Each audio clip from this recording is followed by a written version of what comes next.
worse for you, yeah. No promises.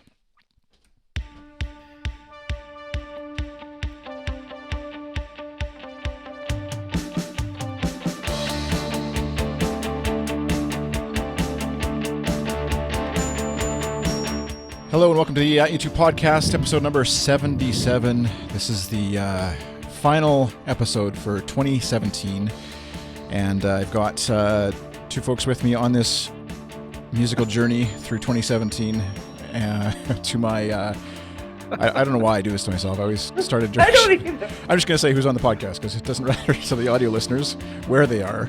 Matt, welcome back to the show, Matt. Chris, thank you. It's good to be here. How are you? I'm well. And Tassoula, welcome back to the podcast. Thank you. Turn the Matt's music diagonal, and I'm beneath you, if that helps. I always forget which way Chris, the viewers are actually seeing it. Are you sure this is going to be the final podcast of the year? Because if they put out another video on Christmas Day saying that Songs of Ascent is coming in 2018, aren't we going to do a podcast? We will. If they do something Okay. at least to that level, I don't know what degree. If it's just a silly video of them singing Happy Birthday in the band room or whatever, I don't know if that qualifies, warrants a full podcast. But yeah, we'll see if they Putt. maybe if they just go golfing, we won't qualify that. But yeah, we're gonna talk through the year of 2017 that was for you two, and I don't know. We'll go month by month, but we'll just cover some highlights for us, and then we've got a whole bunch of awesome feedback, comments, replies from listeners in the world who replied on via Twitter and elsewhere about some of their highlights from the year. And but just a quick bit of follow up from the last. We had a trilogy of reviews of Songs of Experience, and one listener. HEEAS. I don't know. There's got to be a shortened version of that, but Lucas, anyways, is his name. But sent me in a Spotify playlist that he's put together. We'll put this in the show notes of a mix of Songs of Innocence and Songs of Experience, as well as I think One Tree Hill was in there, organized in an order that emotionally makes sense for him. And so it's. I took a look. I don't actually have a paid Spotify subscription, so I don't know how long I can listen without getting interrupted with commercials. I'll throw it in the chat room too for folks to check out.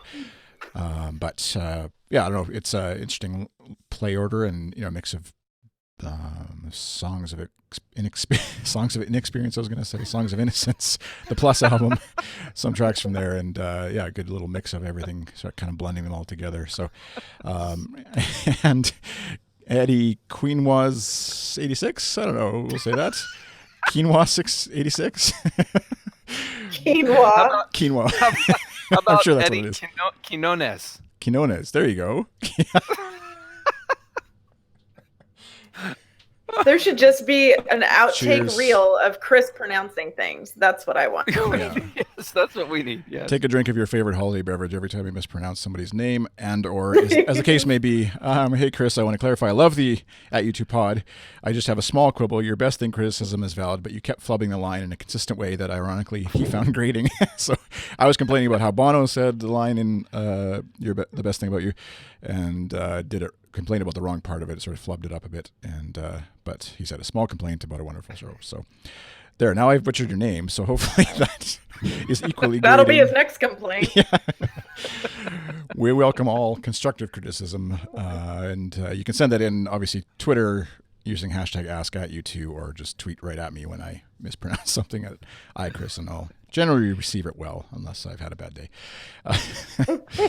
So for our 2017 year in review at the U2 roundtable here, starting back in January, there was a rather big event that happened that kind of it caught us by surprise. I'm trying to remember now how much news we had leaked before it came out, but the Joshua Tree tour was announced January 9th, as our notes have it here anyways. So do you remember back to the beginning, way back when? We need like the time travel music now of like fading back to a podcast we recorded back then or something, but was it a complete surprise? Yeah, no, it wasn't. I actually, because I coincidentally, I happen to have our news archive pulled up right now, and on January 3rd, we reported that the announcement would happen on the 9th and that there would be a show in Los Angeles on May 20th. On January 6th, we reported that it would start May 12th in Vancouver. So it wasn't a complete surprise. Right. And Christmas, they did that video, remember, Christmas Day. Out. So we knew that it was coming. We just didn't know when or where. Right. Yeah, until a week later. Yeah. And then in February, I must have missed, I don't remember hearing about this. A British songwriter accuses U2 of stealing a song. Is that? Maybe none of us put it, some of the U2 staff. That was hilarious. Yeah. Featuring a song Nace. It was The Fly. It was the riff from The Fly. You don't remember that, Chris? I swear you were on it at the time. Probably. Yeah, he wrote the song like ages ago, like in the 80s, and thinks that and said that he let somebody at Island Records or something listen to it, and then all of a sudden The Fly came out a few years later, and now he's waited 30 some odd years to for his millions. Did anything ever come of that? Has that I haven't heard a single... I think he was laughed out of the courtroom, if I remember right, but yeah. The March, there's a couple Facebook Lives things, and of note, Sherry's, our own at youtube.com, Sherry, her Dalton Brothers question got answered on that, one of the Facebook Live sort of promotional things for Joshua Tree Tour, if I'm not mistaken. And I swear I heard her screaming all the way out here in Washington State. I think I heard that too. Mm-hmm. Sherry from Duxbury, and I was like, uh-oh. We're never going to not hear the end of this. Yeah, it's like game on. Yeah, that's awesome. And April, Bono was on Kendrick Lamar's track Triple X or XXX. What's the audio? It's one of those things where you never say it out loud, and then all of a sudden you have to, and you don't realize or know. And then you get beeped out. Yeah, I don't know. Triple X sounds naughtier, so I'd go with that. I actually didn't ever listen back to that. I don't think I did. I don't think I did either. Okay. And I'm guessing the whitest man on the podcast, Matt, never actually listened to it. I did. What did you think? What's your review? Going back to April? I remember. Well, TBH. Like, I don't have any Kendrick Lamar albums or anything like that, but I think he's a fantastic artist. I'm not like a big rap music guy, but if he's like on, he was on. What was he on? I think he was on Stephen Colbert's show like a year or so ago, and I was just mesmerized by him.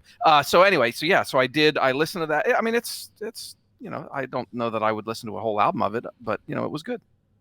And that's a connection to American Soul and stuff, or is what Bono did connected to anything U2 wise, or is it just an original piece? Do you remember? Sorry, I'm putting you on the spot here. And you are putting me on the spot, and it is connected, and I don't recall exactly how. Okay, it's not like you run a U2 fan, so I don't know why I'd expect. No, and so what we'll do is after we finish recording, we'll just record my answer to that question later, and you can edit it in. Through the magic of editing. The big thing I remember doing this, the new version of Red Hill Mining Town was released on vinyl. For Record Store Day. I remember, I think Tassoula and Sherry maybe were us on. Anyways, the video version I know on our YouTube channel. Yeah, of it is like one of the most popular videos on our channel, and probably on the U2 one too. Over there, it's just because it's I think we played snippets of it. That's back when we weren't afraid of U2 slapping our hands on the licensing and legal side of things. But yeah, just playing a bit of it and hearing the horns and getting all I think I got a tweet back from Steve Lillywhite about something I was criticizing in the mix, and he said it wasn't. That's right. I was full of garbage, which I was. So, always gratifying to be shut down by the producer, at least. If anybody you're knows, gonna be shut down by somebody. Yeah. Don't claim that Edge's guitar track isn't as loud as it used to be when there actually wasn't any Edge guitar track to begin with in that spot. That's right. And then U2 started building the Joshua Tree stage in Houston, of all places, and obviously getting then transplanted up in May into Vancouver, where they started rehearsing, and U2 new Periscope broadcaster star Bjorn was born, or came out to the world anyways. His career was born, his second career. Yeah, I'm sure he's still basking in the glow of all of that and cashing in on the royalties from giving stuff away for free on the internet, as we all do. That landed him on, the CBC, and it landed both of us on that radio show. So ever grateful to Bjorn for his involvement in that and sharing that with us.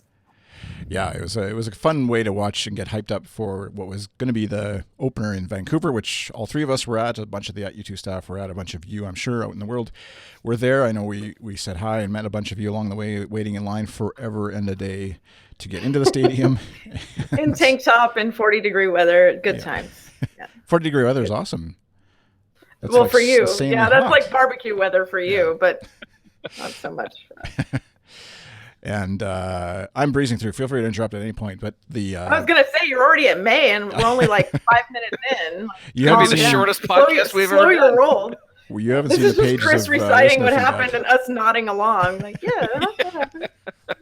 Okay, but we can go a little longer. Little Things was played for the first time live, and we talked about it. I think we did a Periscope thing after the concert, and we talked about it probably on a few podcasts. But now, looping all the way back around to having heard it now finally on the album, which we talked about a bit on the previous 3 episodes, I know, so we don't need to spend forever on it. But how was do you remember your opinion of it? Little Things from the live concert for the first time in the world hearing it to now having heard it on the album. Where are you at with Little Things now? It's definitely improved for me. Yeah. Matt, anything? Are you? Yeah, I remember in Vancouver just kind of being blown away that they were playing a song that we had never heard before, which was very unlike them, I guess I would say. And I just remember my first impression of the song, just that it was really long, and that it was like 2 songs to me. Like the first half was really slow, and the second half was like really U2 in flight kind of thing. And so that's still what I remember from Vancouver, and I love the song. So, yeah. Fabiano said in May he found Matt in San Francisco, and you listened to U2 rehearsal in Santa Clara, and after Matt left, he took a picture with The Edge. That was such a fun night. And then we left. We were listening outside the Santa Clara Stadium as they rehearsed, and it was myself and Ross Perry, and then we left, and like 20 minutes later, I guess we saw the tweets about how Edge came out and Fabiano and everybody met them. It was like a Tassoula experience. I thought you were going to say that was my Tassoula moment for the year. Yeah, totally. Like just be somewhere, and then 10 minutes later they'll be there, or vice versa. Yeah. Because have you? I'm sure we've covered this in various ways in the past, but have you actually met the band, Matt, in some form? No, not really. That's just vague enough to be. Neither of us have ever had a conversation with them. I mean, that's true. Does them walking past us like count as meeting the band? I don't think so. Yeah. Yeah. Back in 2016 at the YouTube party.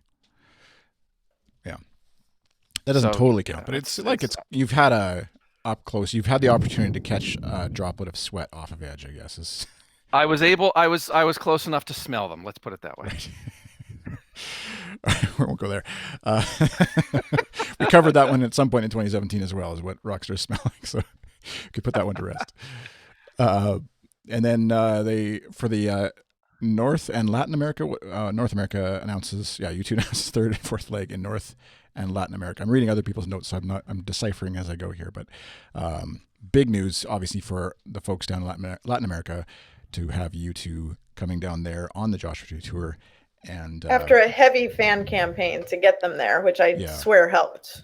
Oh, I agree 100% with that. I don't think they would have gone without all the vocal encouragement, let's call it. Mm-hmm.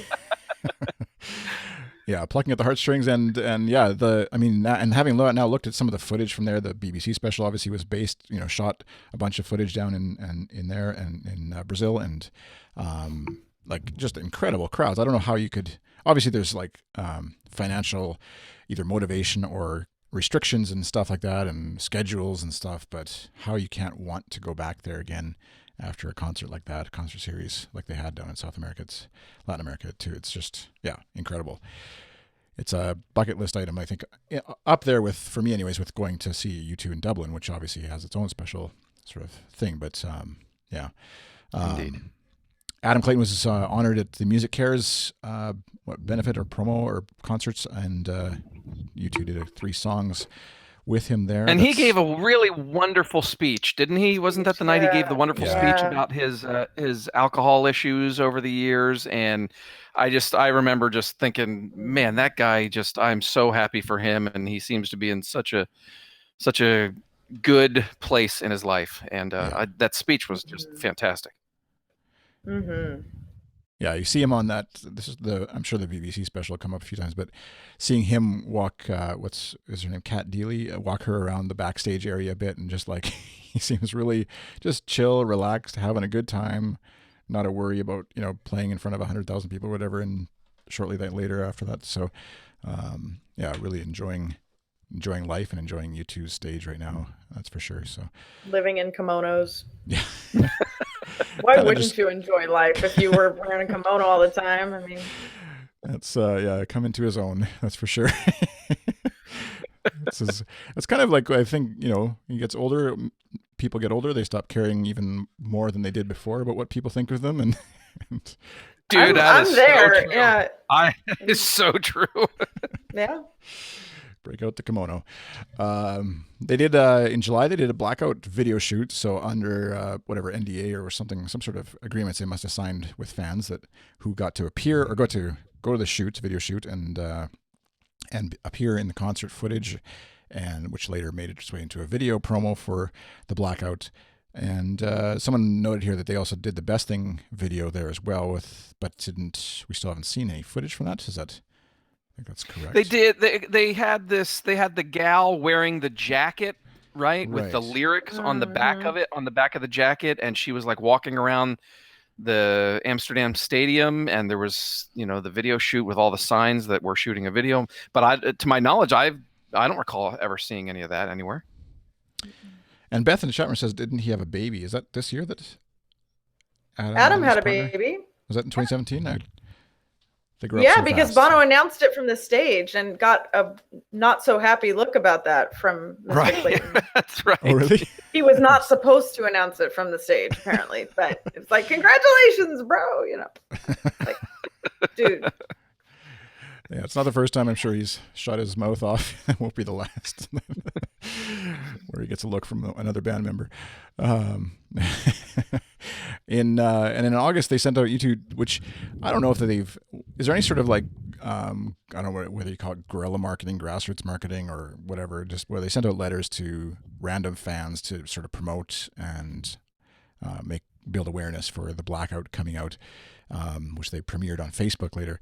And I don't know if they've ever done stuff like that. Have they, like, it's a marketing efforts sort of like outside of the realm of the traditional, video stuff, MTV when it back was MTV and all that kind of stuff? I don't know. I don't think. I mean, Zoo TV was they had lots of clever promotional things during Zoo TV when they did when they took the concert into John Harris's house, and so they had a lot of clever things that I remember from back then. But no, the sending the letters about the Blackout, that to me was just totally unexpected and incredibly clever, and during the eclipse. Yeah. Right. Exactly. That's right. I totally forgot about that. It was sort of tied in with the eclipse going on. Yeah, and it just struck me as so unique and different, and such a change of pace from the way they traditionally have done things. So yeah, I thought that was. I mean, August is when the whole year just started getting really interesting. Yeah, because that's when they premiered the Blackout video concert footage, whatever you call it, on Facebook. And I remember watching that and thinking, like, okay, this is where U2 is going. They're kind of, I can't not unhear, Matt, what you saying. It's like sort of the Vertigo sounding song or whatever.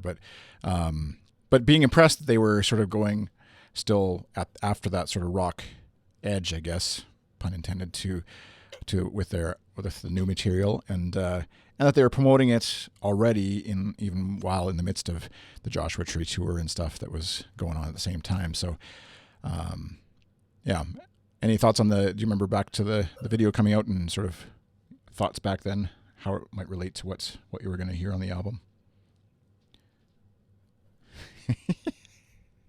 I remember just being surprised that it was more like dance worthy.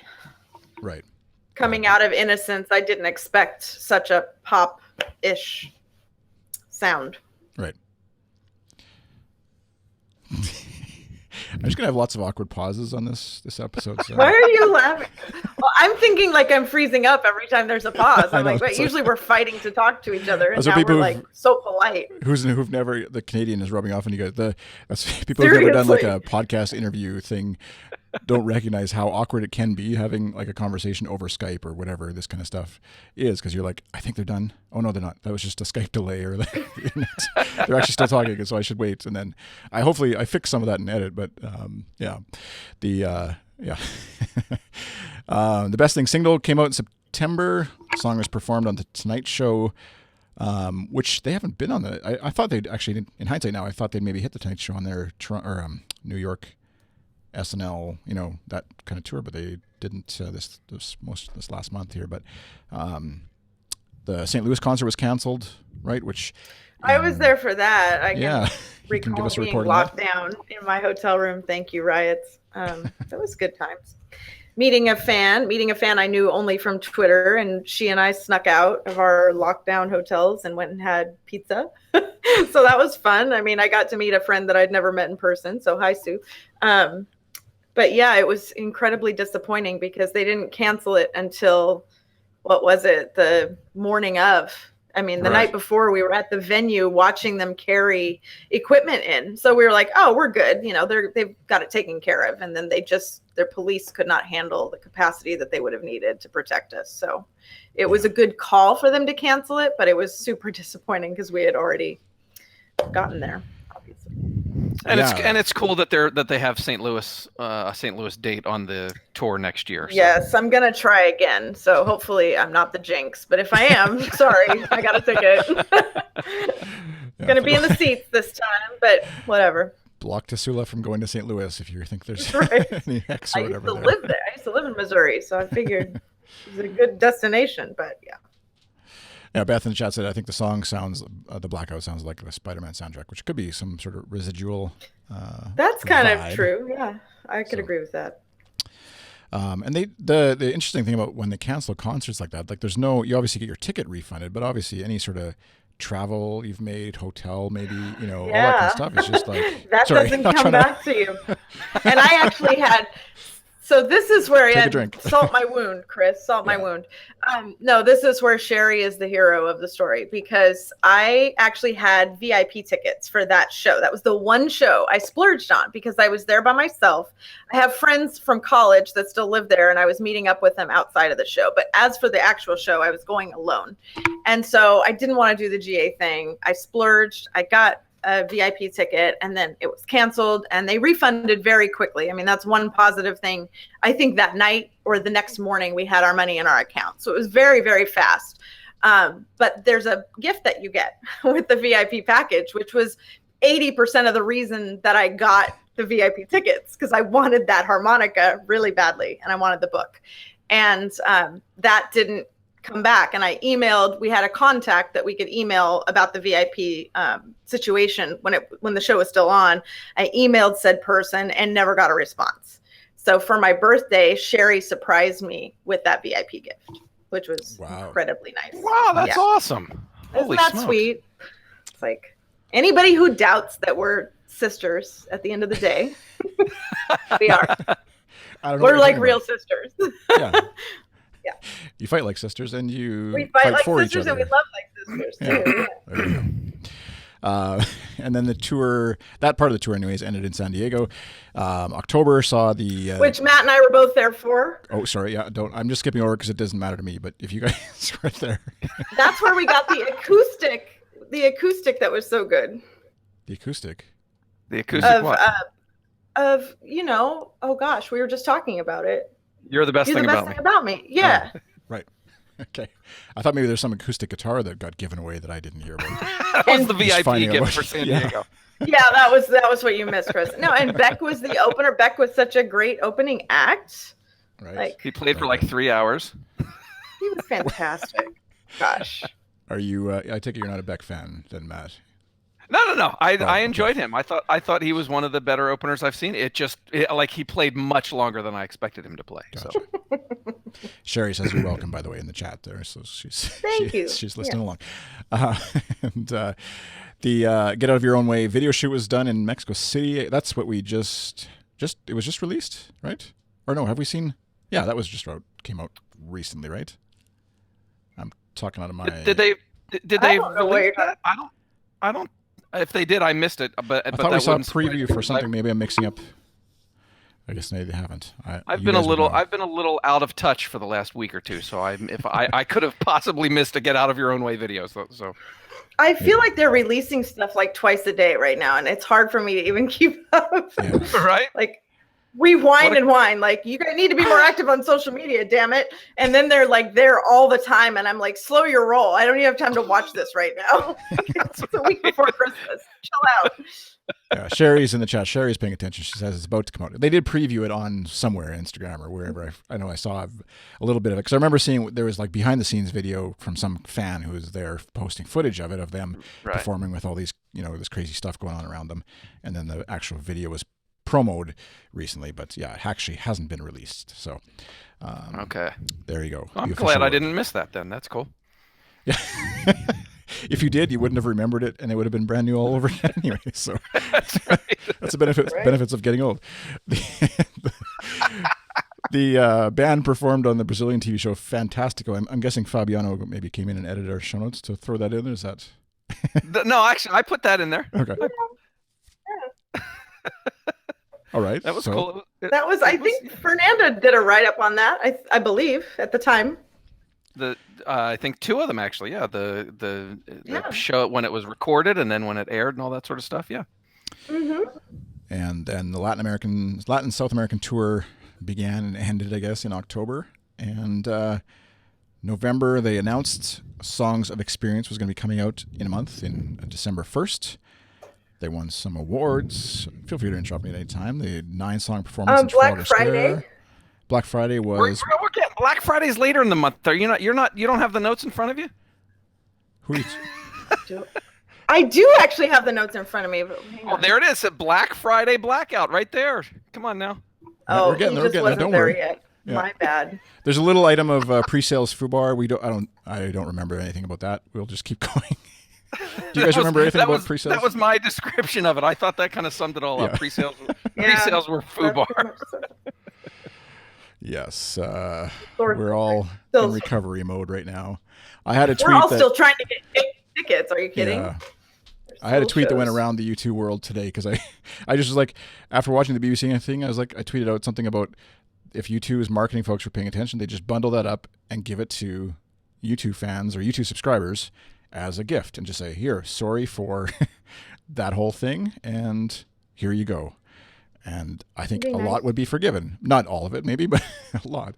But yeah, obviously that struck a chord with a lot of people because it's still going around just retweeting and faving or whatever. So, but yeah, there's a lot of frustration. We don't mean to make light of anybody's headaches and frustration and stress, obviously, in that process, because there was a lot of that going on and probably still is for a few folks. And so hopefully, if you're wanting to see U2 on the tour next year, you're able to, and best of luck with that. All right. The American Soul song lyric video was released as well, which is an interesting way, another different way of promoting another song. They've done a few different video styles for this promotional cycle. And I really like that, the video promoting the song. I like the song, but I like the video. The New York City one where they got pizza? Is that the one? No, the American Soul, the lyric video, right? Wasn't we're terrible. Video. The best thing wasn't the best thing in the New York video.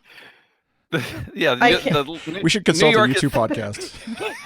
Here we go again. They've released so much stuff. We can't keep it all I'm straight. Like, okay, so wasn't American Soul serious? I'm being completely serious right now. Wasn't that the one where they're like running around New York City and they get pizza and No, that's which was that? Sherry's going to catch up in the chat here in a second and fill us in. But was that you're the best thing about me? Oh my god! The American Soul lyric video is the one where Bono is like in front of walls and it's got like the lyrics on the wall, type like cartoon lyrics on the walls and all that sort of stuff, like graffiti superhero font and graffiti and.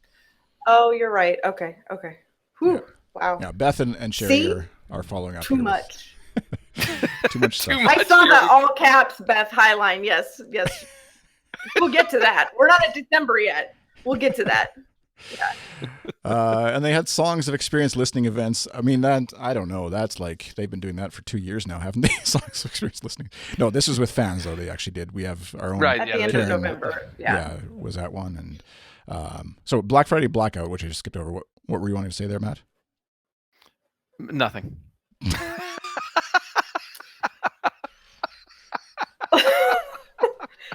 Who got up at 4 a.m. to go get it? I did.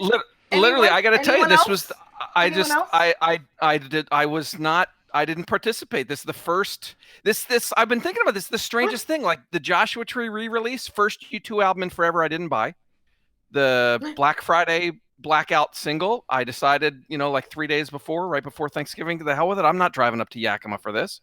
Wow. I found it online. Really I ordered. rude. That is really rude. So you two fans out there, I'm hovering over the hang up button on Matt here, just so you know. I found it online and I ordered it online. So yeah, that was Tassoula that wanted to say something about the Black Friday Blackout. So not me. Beth flew to the Nashville for the super mega. Yeah, ultra she rare got one, so she got the rare one. She beat me. I'm gonna take my fan card and hand it over to Beth. She is now in charge of At U2. And she may pay more than I pay, so there you go. Yeah. Okay. Sorry, Tassoula. Go ahead with Black Friday Blackouts.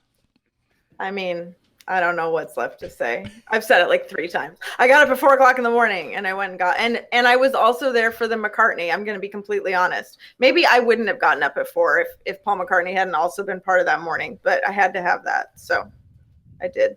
And I got a Joshua Tree poster. A promo poster, because my record store locally in Seattle knows me and loves me. And they had one left from the re-release of the Joshua Tree album that they had not given out. So I got that. So it was worth it, I guess is what I'm trying to say. Yes, Matt, I see your hand. Go ahead. Just if anybody is looking for the Blackout from Black Friday, you can go order it on Amazon. So there you go. Oh, great. Thanks. Sorry. Wound salt again. Yeah. That was really rude. Yeah. It's really Why rude. do I even bother? That's what I want to know. That's we didn't tell you this is actually the which ghost of Christmas past is coming to visit you and remind you of all the things from. Let's see, how many red carpets have I been on without them? Yeah. We haven't even gotten to what happened in New York City. So Yeah, I know. why don't we just We're transition only to at that right now? Thanksgiving. We're only at Thanksgiving. Yeah. Bono was on the Kimmel show for the Red event, which was. That was good. That's always good. That was cool. Yeah. Yeah, they had a bit of fun with that. And then, of course, December brought us the Songs of Experience album and SNL appearance, Howard Stern appearance, performing on a New York City sidewalk quickly before Tassoula and Jill, etc., show up. And Beth was with us that night. That was Beth. We were celebrating her birthday that night. So, yeah, at least we had that fun to have afterward. Oops. Yeah. No, for the record, none of us were late. They were early. And we have proof of that. They, on their Facebook page, they said, be at this location at 7:30. And they posted it at like 7:02 or something. They were done playing by 7:12. We were there by 7:20. This is like a whole new band that they do things early. Right. I know. I don't even recognize these guys anymore. The odds. I had somebody in New York sending me direct messages. They're still here. Stay in your cab. Get here, and oh my God, we were so close. If you could have seen us that night. Oh. Furious. The Bono and Edge have done a couple promotional appearances. They were in Germany on the U2 subway line, busking, I guess, as it were. And you missed the museum performance too, Bono and Edge. Just the night before, when I was in my pajamas 6 blocks away, they were at the Natural History Museum playing surprise hits for the crowd, like Sunday Bloody Sunday, etc. Right. Yeah. As they do. They knew you were in the area. They just forgot to alert people. They also had Bono and Edge were on Italian TV. That was, I think I just watched that. I downloaded something off the internet, as you do, and it was actually like it was just them on Italian TV. They didn't have any English translation of the video or whatever. I think it's on YouTube somewhere too, right? We linked to it on that YouTube. But an amazing performance of Sunday Bloody Sunday, and I mix them up all the time. You're the Best Thing acoustically, obviously with just Edge, I guess. Go ahead, Sue. Can we talk about the Sunday Bloody Sunday on Howard Stern though? I still think that's like one of my favorite versions of it of all time. Yeah, the really slowed down and mellow. Yeah, maybe it's the early morning version. Edge's or Bono's voice is a bit rougher and more raw, maybe, or whatever on radio. Which I like. Yeah, it's a great. They kind of do that almost like I'm sure there's a chart somewhere. Somebody around the internet has like a Sunday Bloody Sunday performed this way and that way. Well, U2 Tours keeps track. Yeah, no, I know. Like, but the style, like, because it goes from like really aggressive, like obviously with the Joshua Tree, or not obviously, but they did it really aggressively. The versions of it, yeah. Yeah, and then they sort of do a scale back version on the next tour, and then like it's kind of like they alternate back and forth. It's probably actually Larry. Larry's like, okay, I'll play it this year. This tour, I'll play it. Next tour, I don't want to play it anymore, so do the acoustic version. Give me a year off from playing that drum beat, and then he's back again. So well, since they opened with it on this one, that doesn't kind of surprise me that they're on JT. I mean, they opened with it and they played it probably the closest to the traditional song as they ever have, and then so it's getting slower during the promo tour, at least. And then finally, you were giggly tonight. The more recent thing was it's the holiday beverages. It's U2 performing at the BBC with the orchestra, which this almost for me was like the highlight of the album coming out. Obviously, is great, and that's been really exciting and fun. But for me, the BBC highlight or the BBC performance was the highlight of the year for me, with especially with the strings and even a choir. Like watching, if you heard the audio recording only and you haven't seen the video yet, there's like a 8-person younger person choir singing along with them, and it just like I think I tweeted or said in the U2 Slack, like I don't know how they go on tour now without a full orchestra and choir along with them to do some of these songs, because it's just like what was I'm going to do this again. What was the late night show where they had the choir come out during I Still Haven't Found? The late night show on Jimmy Kimmel. Was it Jimmy Kimmel? Yeah. Oh my gosh, that was so great. Yeah. Yes. That was so great. And I can see them not wanting to like do it every time because it kind of spoils it or whatever, or because it feels like they can't be doing not doing it because they're cheap, right? Could they because obviously it's more expensive to bring a orchestra on tour, but sure, but you can have, I don't know. I mean, I remember like George Michael, when I saw Listen Without Prejudice tour, he had a choir for Father Figure. But the choir changed every location, right? So it was a local choir wherever he was that was trained up to just jump in and rehearse with him during sound check and bang it out. They could do something like that. Yeah, they have. I mean, well, they have a very small history of doing stuff with an orchestra. If you go back to the first Pavarotti concert that they did, the Passengers. Yeah. Right, they did one and Miss Sarajevo, and there was the full orchestra behind them. Bono and Edge have done what's the Frank Sinatra 2 shots of happy, 1 shot of sad. They've done that with an orchestra or at least a string quartet or so behind them. On the Vertigo tour. Oh my gosh, that's like the greatest. I could listen to that 1,000 times in a row and not get tired of that. From Milan, Original of the Species, with the little 4 or 5 or 6 piece out on the B stage. Incredible. I've been banging the drum for as long as I can remember for them to do more stuff with strings. I think Bono's voice is perfect, and their music is perfect for that level of, I don't know. I'm trying to explain music, and I'm not a musician. I think. Oh, we do it all the time here. I think their sound is perfect to mesh with an orchestra, I wish they would do that more often. I'd love for them to tour with an orchestra. This current album, especially, it would be beautiful. Yeah, that's even the string arrangement. Like I would say of one. reminded me, like, I don't know how religiously they sort of matched it up to what they did back for the Pavarotti event. Because I remember listening to the Pavarotti recording a ton of, like, because it was just so incredible, that version of one, and even the All I Want Is You version with the BBC Orchestra was basically like a note for note to my memory, anyways, of what was on the album even back, Rattle and Hum, and so yeah, it's just incredible. And then hearing obviously Lights of Home with a full orchestra pounding away behind them or whatever, it's just like, yeah, I don't know how you can't. That one and Love Is All We Have Left. No, the other Love one. 13. No. Love is bigger than. Love is bigger. That's the one. Yeah. There's a lot of love on that album. It's hard to keep track. I know what you mean. There's a lot of L's. Light of Home, Landlady. You know what I mean? That's where all the U2 song acronym game that everybody does. I don't know how people can keep up with that. I'm like reading tweets. No, like, yeah, this album what? I don't. I can't keep up with any of that. But Beth says, "Learn the songs, Chris." I'm trying, Beth. Amen, sister. You know what I need? I need to actually sit down and play through the songs on guitar, because I haven't done that yet. I haven't played through the album yet on guitar. That's always like locks it in better for me. Record it when you do and share it. Oh, I was just going to ask him to live stream it. Right. Well, I love his guitar. I wish he would play more. I would listen to get that. Licensed, stamped, slammed, whatever. Shut down. Anyways, I'd have to actually. I could play. I was thinking about that. I could play it through my headphones, and then just you could hear the butchered version that my guitar comes through. Okay. Is that's our year? Hey, that's it. That's the year. Yeah. You missed the Edge's photo exhibit in California about the Joshua Tree. Yeah. Which you got to see?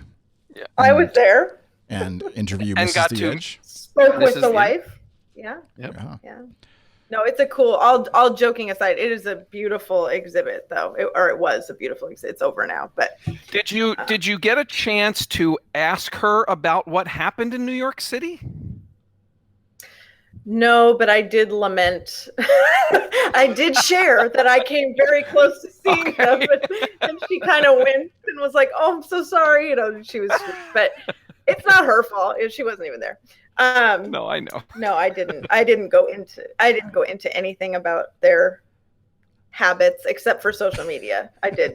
I did kind of go after that, as you can read in the interview. You didn't bring your broken, damaged jewel case of Songs of Experience to her and say, "Why did I get this in the mail? Damaged. Can you do something?" Mine weren't broke. I mean, I'm one of the lucky ones that actually got intact CDs, so I don't have any complaints where that's concerned. But she did ask me what I thought of the album, and I, said, I told her the truth. I like it, and I like Lights of Home, and she's, "Oh, that's a beautiful song." And, she seemed to really genuinely like it as well. So I don't know how often, I mean, I guess that would have been a good question. How often does a spouse listen to the finished work when they've presumably been hearing it, being crafted all along?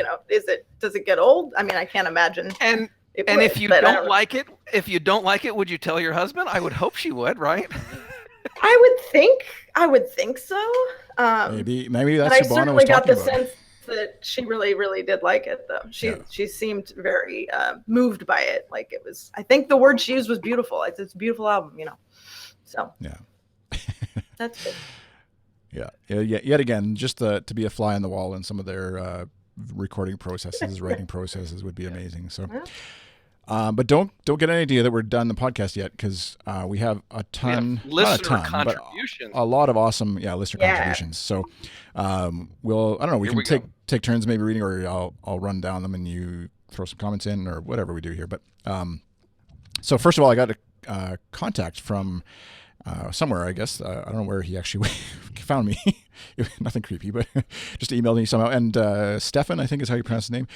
Well, you're listed on our staff you're in the page, staff directory, and they just click the email link, and they can send you an email. Oh, there you go. It's a form, Chris. It's a form that routes to your email that you've given when you join the staff. That's through the fax, or how is that? I don't know how these things work. All right, Stefan said, apart from a friend, we'll send you a screenshot. Yeah, I rarely see during the year. I don't have any U2 fans around me. That is why listening to the podcast, usually on the Audubon, is like meeting secret friends and participating in a conversation I could not otherwise have, which was awesome to hear and really moved me, because I had actually just commented earlier this week about how, in sort of retrospective, looking back in this year with at U2 and the U2 connections, it has like exposed me to an awesome community of fans who are even more hardcore than me about U2, obviously, as I screw up names and stuff. But has allowed me to feel, in a weird way, like more confident about my own U2 fandom. And it's just like fun to be a U2 fan with knowing there's a whole world of people out there who are also U2 fans. So, but his favorite U2 moment was experiencing Dublin in U2 mode. Even non-U2 fans had a great day. U2 on the radio during the bus rides, street bands playing U2 songs, tour shirts all over Temple Bar, and my bed and breakfast host saying, "Hope you find what you're looking for at Croke Park," when I left for the concert. So, very cool. Thanks for that, Stefan, and hopefully you're focusing on driving safe while you're listening to the podcast. That's so cool, right? On the Autobahn. Yeah, the Autobahn is scary. So that's, yeah. We'll exempt you from having to take a selfie while you're listening to the podcast. Yes, please Unless don't you have take someone a else in the selfie car on the with you. Autobahn. Yeah. At Mysterious Days said, seeing Exit, she gave 4, I guess. Seeing Exit performed on this year's tour after waiting 30 years, which is, I know, a highlight for a lot of us. Seeing other side songs performed this year. I'm not other side songs. 2, I guess. Side Maybe, B. yeah. And Songs of Experience release, and then the BBC broadcast. Going over to New Zealand, at Zahar Desert said, my 2017 moment was being fortunate enough to travel to the other side of the world for her to have the Joshua Tree experience and hearing a sort of homecoming in Rome. And her other favorite moment on 2017 was Songs of Experience, a stellar album, 5 stars. I sure hope they play Australia, New Zealand this next year. I just, yeah, right. Well, I hope the fans down. I hope the fans down there organize as well as the fans in South America and Latin America did, and get themselves heard and all that sort of stuff. Yeah. Because my gosh, that's come on. I hope they don't have to do that. But I'm going to take over the band's tour itinerary, and they are going. Yeah. Well, Bono, I think they really will. Said, I honestly think they will. I do too. I think so too. I feel it, and I want to go. I want to go visit our former staffer Miranda and hang out in Australia. Well, they haven't said this yet, but I'm pretty sure anybody who's a listener of this program will happily put up, at least 5 U2 fans in their house if they're touring there. For we all sure. go. Yeah. I mean, check with them first before you book your flight. Fibitini, which is on our stuff here. U2's return to South America, of course, and being able to hear the whole Joshua Tree live and in sequence, which is awesome. Yes, in sequence. Woo! Yeah. Yeah, I remember us debating that a lot. Yeah, if they were going to do that, and what if they did, what would they do before and after, and like, oh my gosh, how would they end the tour or end the concert with? Shoot, sorry, Beth. We wanted them to end with Zoo Station. Remember, Matt and I got all excited. Yeah, exactly. That still would have been really cool, but they didn't hear that part of the podcast anyway. So no, but they can do it again. They can do Octung Baby start to finish, and then start with Zooropa or end with Zooropa. That'd be cool. Okay, not to get ahead of ourselves, but there is that Adam, I think it was, made the comment about how by the next album cycle they'll be that much older, etc. Old men. Yeah, and so them 30 years after Octung Baby, trying to take those songs back out on the road. I don't know, just don't want them to pull a hip or something and trying to reenact The Fly or whatever. Jeez, Debbie Downer. Wow. All right, so let's go over to Karen, who sent in an audio clip here of one of her highlights of 2017. Hi everyone, my name is Karen Lindell. I'm the assignment editor and a news writer here at U2. Happy almost New Year and almost past year of U2. I got to do a lot of amazing U2 things this year beyond the Joshua Tree tour and just basking in the new album. I got to be in the audience twice to see U2 on Jimmy Kimmel, once with the whole band performing and recently with just Bono. And I also got to attend the LA listening party for Songs of Experience. But I think the U2 related thing that meant the most to me this year was an experience not all about U2, but definitely all because of U2. I'm probably the only one on the U2 staff who's going to talk about this. It's a play called Bono and the Edge Waiting for Dominoes that had a run this year in California at the Hollywood Fringe Festival, where it was nominated for Best Comedy, and then again in the fall at a small theater in LA. I saw every single show. I kind of lost count, but probably around 12 to 13 times. Many of you understandably haven't seen it if you don't live in LA, but the idea is so connected to what we love and hate and question and ponder about this band, and by extension, art in general. As the title implies, it's a satire of Samuel Beckett's Waiting for Godot, except instead of two hobo-like guys waiting around for some non-existent god figure, it's Bono and the Edge literally waiting around for a Domino's pizza delivery person to come so they can get in touch with the common man or woman, because as hyper celebrities, they've lost that. And two additional characters, Lucky and Domingo, round out the cast of amazing actors and just add to its complexity. It's all so ridiculous and absurd, but also so deep and profound. I wrote a story about it for At U2 and interviewed the show's writer, director, Bono actor Richard Lucas, who loves Bono and U2, but also gets the hypocrisy and absurdity of professing to want to save the world while being not at all ordinary in this world. Yes, U2 have done a lot of good things, but they've also done a lot of capitalistic things or been associated with such things despite any good intentions. And if you love Samuel Beckett like I do, in this play, you're just adding a bunch of other layers of meaning. The show totally makes fun of celebrity culture in U2, and from the reviews I've seen, the Bono naysayers seem to love it. But I think that fans will love it as well. I know I did, because ultimately, Richard Lucas is the writer, director, and actor. He sees the purity behind Bono's pretentiousness.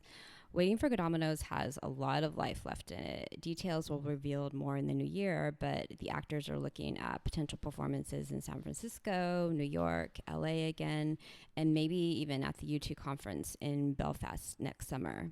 So please consider going if it pops up near you. So to sum up, you get funny and philosophy and poignancy and Edge being goofy and Bono being Bono in the most Beckett-esque way, plus a few amusing snippets of song parodies. It's Bono and Beckett, and it's brilliant. To learn more about it, check out the play's website, which is waitingforgodominos.com. Thanks so much. All right, thanks, Karen, for sending in the audio clip and promo for that, but also it sounds like it would be a hoot to, I know she's tweeted about it a bunch, and it looks intriguing to catch. So and yeah, being lucky, folks who are in the LA area have opportunity obviously to catch some, or New York, I guess, have an opportunity to catch U2 in promotional mode more so than those of us in Saskatoon, Saskatchewan. So I'm jealous of all the opportunities, all the fun she's had, obviously, with U2, but yeah. Cool. So keeping going, we'll at Buzz1Daddy says, seeing the boys 3 times live this year, which matches any number of times seeing U2 in a calendar year, and having a different experience at each one. And I think that's, yeah, most folks who said, you guys saw a few stops on the Joshua Tree tour, and would you say it was, as much as the set list was very similar, was it a different experience each time depending on city and sort of vibe at the show? Yeah. For me, it's the crowd that makes the difference for me, especially on a show where the set, as you said, doesn't really change. I saw the first 3 and then the very last one, and the show, the band was light years better in, by the time you got to San Diego. And then, the little special things, like Seattle had the, Vancouver, obviously just the newness of it all. And then Seattle had Tassoula, who Eddie Vedder came on stage, right? Yeah. Eddie Vedder, yeah. Right. Yeah. So yeah, every show has little things like that sort of separate them from each other. At Susan Mewison, there you go. Take a shot. That's pretty good. Hey, you guys are actually seeing it. The people who are listening have no idea what it actually looks like, and they just think I don't know how to put letters together. My personal favorite was. Well, you don't, but yeah, that's also true. Being at the video shoot of the Blackout in Amsterdam, so that is awesome. That would be a highlight, I'm sure, for most people if they were within. I would hope so. Video. At U2.com, Sherry, not familiar with her. My favorite U2 related event of 2017: Adam's Kimono and the Whataburger run in Houston in May, which is hilarious. Oh, that was a good one. Yeah, and that time she said, of course, that U2 answered her Dalton Brothers question, and Bjorn said having a U2 at U2 podcast episode named after me. So Yeah, it was, as we said, it was a great pleasure to meet Bjorn in Vancouver and see the band as they rehearsed and stuff. So at _dream_out loud, rolling into the final first leg show in Cleveland without a GA ticket, trusting that the U2 fan community would come through as it always has. Beth and Bono to the rescue again. See also New York City 2015. So there you go, Beth, if you're still there. It's the Beth show. We'll have to subtitle it. At This Train 9000, my favorite U2 moment of 2017 was being on the front rail at the Houston Joshua Tree show and being completely overwhelmed by hearing my favorite U2 album played from start to finish. All that and the promise of a new album by year's end. Faith was rewarded. At Mike Day 63, U2 Joshua Tree 30 in New York City, London, and Rome, especially Rome, and then new album, which those are all would be very cool places to see U2. And at Pan_Farislav, first 3 songs in Berlin is all. I think maybe the concert in Berlin, I'm assuming he's talking about. I would assume so. Sunday Bloody Sunday, New Year's Day, and Bad, I guess. Yeah, or unless he's talking about the promotional tour recently, I guess they could. Were they in Berlin or was it somewhere else they were in? They were on the U2 line. That would be Berlin, I think. Maybe he's got to be talking about the main concert, though. I'm sure he's talking about the concert. Yeah. And Ross G. Perry at Ross G. Perry said at U2 staffer, my pick would be the all too brief return of a sort of homecoming to the live set. Definitely. And Tim Jahar said, come on, is there really any other answer other than when they finally freaking released the album they've been promising us for several years? And there's also could be our winner right there. Yeah. There's also a tweet from at Adam's Kimono. Got to make sure I get the right Twitter handle. That's related to the kimono being. This is definitely the year of Adam's kimono. I forget. Last year was the year of Adam. The time. What would we used to track? The time to. Time to bathrobe. Time to bathrobe. Right. It was more bathrobe back then. But I was going to say Larry's shirt was Innocence. How many buttons? Right. And it had a Twitter account before Adam did. Yeah, this is definitely the year of the body parts of U2 getting their own Twitter accounts, I guess. I don't know. We'll just leave that one for the New Year's party. I guess. Yeah. So that was, I think, I apologize if we missed some of the, Beth actually had tweeted, since she's in the chat, I might as well include hers. One other one, she said, so many to pick from. The Streets Tricolor Flyover in Dublin. The Blackout Letters didn't get one, but it was brilliant. The Blackout Video Shoot, Exit Live, what a year. So, I apologize if there's other tweets that didn't quite make it in. I know, I keep finding ones I'm going through my Twitter feed here. At N. Bellick said, the greatest moment of my life, and it's a photo of him sitting on Larry's drum kit on the whatever the tree stage, I guess it was called, with sticks in hand playing the drum. I'm assuming playing Sunday Bloody Sunday, probably the beat to that or something, but that is a very cool moment. Any highlights for you guys that you want to we didn't maybe cover or worth mentioning? Sure, I'll go. My moment of the year or highlight of the year was a very personal one. It was the Seattle show, which my wife came to, and she has been, I think, to like 10 concerts over the years. I think Zoo TV was her first, and she's been to like one on every tour, a couple times, maybe 2. Anyway, and so she was at the Seattle show. She was not in Vancouver with me, but she and the family came over for Seattle. And so the show starts and all this sort of stuff, and they go into streets, and the screen comes on, and the video. I mean, we all know how it goes, right? And she starts crying, like not just crying, not just like little teardrop, but like rivers. And she cried for the entirety of the rest of the show, at least through the end of the album. I think by the time they got to the encore, she kind of pulled herself together. And so I remember holding her and hugging her and just being in that moment with her. And she's always been like sort of on, like she she puts up with me and my fandom, and she puts up with @U2 and all the time that it takes away from me doing family stuff and all that sort of thing, right? And then I just, like, at some point after the Seattle show, when it was just the two of us and you guys were all gone, and I was like, was everything okay? Like, what was going on? And I just remember her saying, I finally get it after all these years and everything you've tried to say over the years. I finally get what it means. And that, to me, that's just, I'll never forget that moment. So that's my highlight of the year. Nice. Well, I don't know. Tassoula, do you have anything to... How am I going to follow that, Matt? Yeah. Jeez. My moment was when they didn't show up in New York City. Epiphany's here. Yeah. I liked the thing I saw the other night that a fan sent us from the neighborhood I stayed in a couple of weeks ago, where Larry's just apparently walking around taking pictures with fans now. But I love that he gave us like a play-by-play of everything that happened during the encounter and was like, I thought you guys were in Europe promoting the album. And Larry was like, no. like I'm not. Maybe those two are, but I'm not. I love that. But anyway, no. My highlights would obviously be the tour. The Joshua Tree tour was great for me, and seeing everybody out on the road and all the adventures that come with it, with canceled shows and freezing cold lines in tank tops and radio appearances that I have 3 hours to prepare for and stuff like that. And then meeting Morley, who could not have been nicer last week, was a huge highlight, of course. So that's it for me. Yeah, that's awesome. What about you, Chris? I was just going to say, God Girl in the chat said Edge's earlobes is the other. I'm pretending that's her answer to what we're talking about, her highlight of the year. I'm sure there's something more specific than that, but just that's one other Twitter handle I'm sure that has popped up. I think she's talking about, the Twitter accounts. Edge is the only one that doesn't have one, right? Yeah. Like the fake, not body parts, but articles of clothing. Yeah. The Edge's hat has to have one, doesn't it? Or Edge's hat. Maybe Edge's hat does have one. I think I saw one for Edge's plaid shirt or something like that.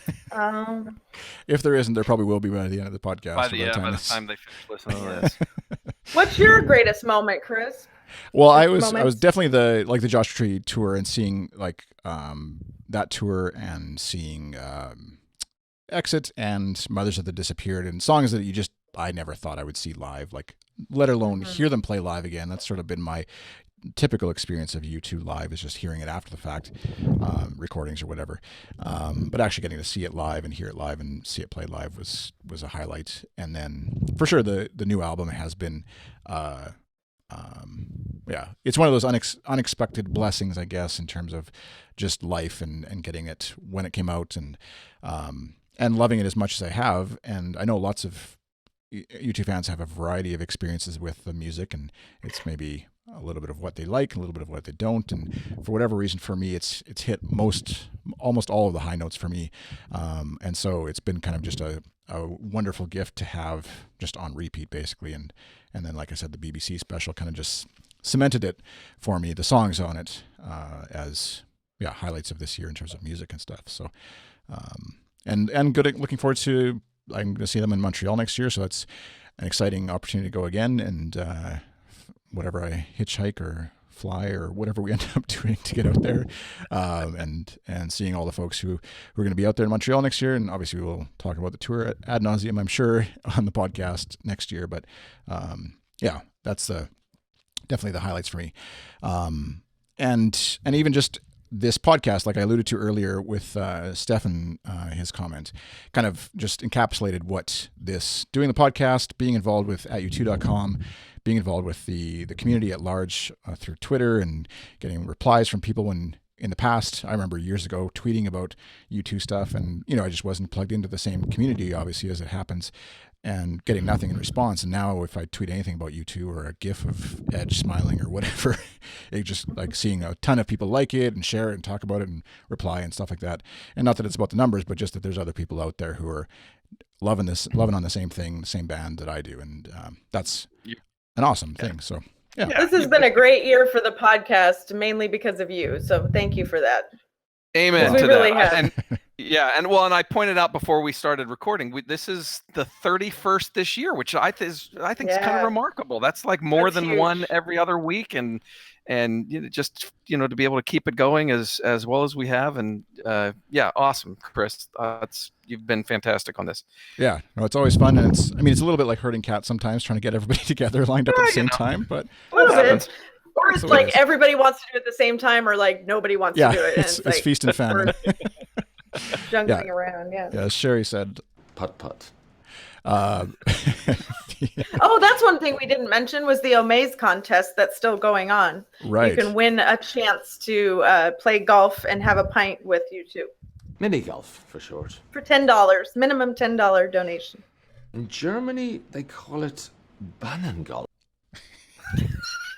That is one of the best promos they've done in a long time. I have to say. Whether it's for their show, like Zoo TV promo stuff was up there, but that was had me laughing the way I haven't in a long time. So Edge. And I just had in my notes. I just want to thank Matt. Obviously, putting U2 at U2.com together was not something that happened this year, but it's a thing that you keep doing year after year. And so thank you for doing it. Thank you for not shutting it down when you're having those moments. Gosh. What the hell are if only the listeners knew how close we came. Yeah. The conversation we were having about a year ago this month. Yeah, it was our Berlin moment almost, as it were. And yes, it was. Of sorts. So feels good to be past that, looking to the future, right? Yeah, one came along and all was good again. So, and we want to thank, of course, the listeners, viewers, whoever, if you've tuned in ever live when we've tried to do this silly thing live, and then especially the viewers. It says anywhere, I don't really know what the numbers are. Hard to believe. Sometimes it's either like 700 people or 6,000 people have listened to an episode at times. So somewhere in between there. Somewhere in between, yeah. Average it out in the middle somewhere. But at any rate, whatever the number is, it's more than how many are on this podcast right now? 3. So it's more than 3, which is all I can be thankful for, because it means somebody other than ourselves are listening back to this thing. And so wherever you happen to be in the world, whether you're on the Autobahn or you're on the train in England, I know we got some photos from folks there, or in Newfoundland, in Canada here, South America, wherever you happen to be in the world. Thank you so much for listening. Thank you for liking, subscribing, sharing, following, leaving us a review in iTunes or wherever you happen to Asking us if we're okay when trains derail 3 hours away from us. Right. Thank you. I had a lot of really, really thoughtful, sweet check-ins yesterday, because the news was making it sound like the Amtrak was like next door to where I live, and it's not anywhere close to where I live. But I really appreciate people thinking of me. That was so nice, and I just appreciate. It was all U2 fans, every single one of them. So. Yeah, awesome. And so 2018, I think, for goals for at U2 and the podcast is definitely, at least one, if not all, members of U2 on the podcast. That has to be that's sort of a given. I think that's up there. If they can be on that other podcast, they can be on ours. I don't see why not. So heck yeah. I agree.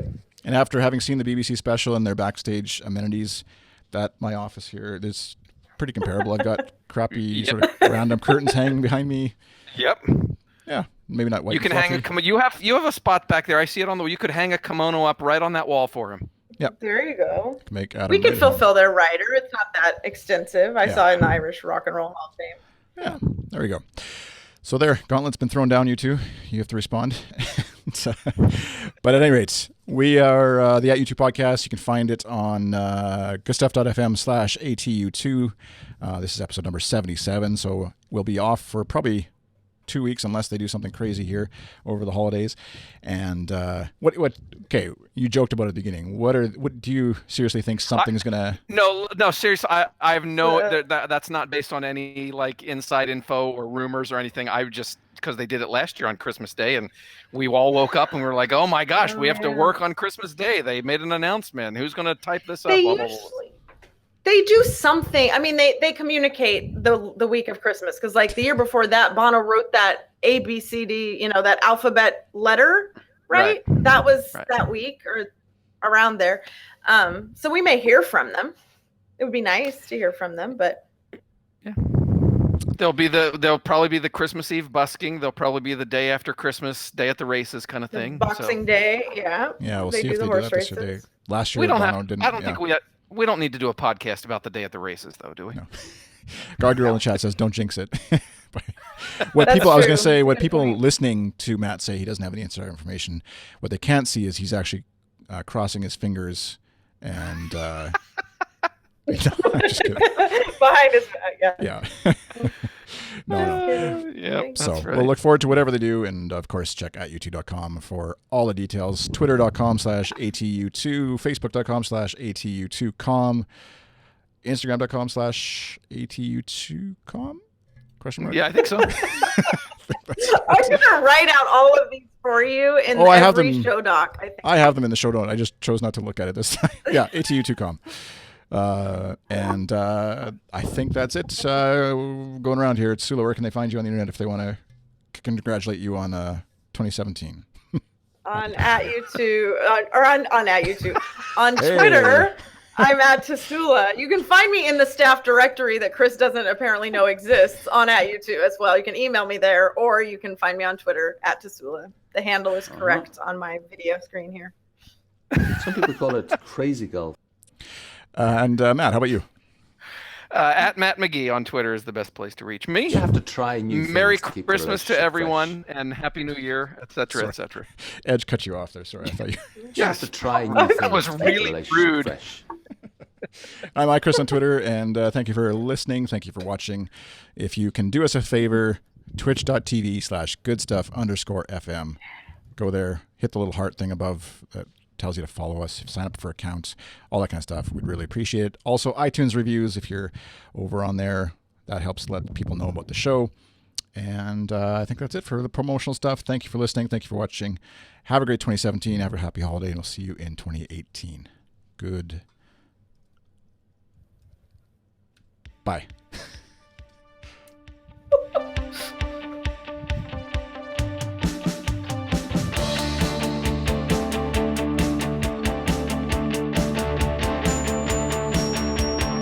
All right. Fade out. Okay. Well, Matt, I just came back to the screen.